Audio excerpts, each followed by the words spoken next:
โอ้ยตื่นเช้ามาก่อนเนาะอากาศดีจ้ะวันอาทิตย์วันนี้วันนี้เขากลับมาเขาไปตังเคนนครนายกฉันก็มีแกงขี้เหล็กเด็ขวงมาเลยแม่นางกินให้อร่อยอริสไปเลยเนี่ยก็มีไก่ทอดน้องครีมหลานผู้ช่วยกังเขามีส้มมีน้ำโคลลาเจนหน่อยหนึ่งวันนี้บ่ายคอยกินขนมจีนยายสมเขาทำขนมจีนขายลูกชายมาจากไปเข้าแคมป์ตังแคมป์วิศวะกันตั้ง5-6 คนนู่นน่ะ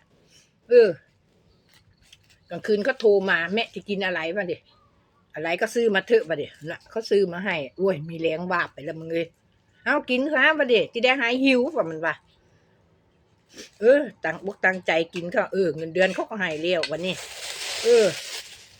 ก็ตั้งใจกิน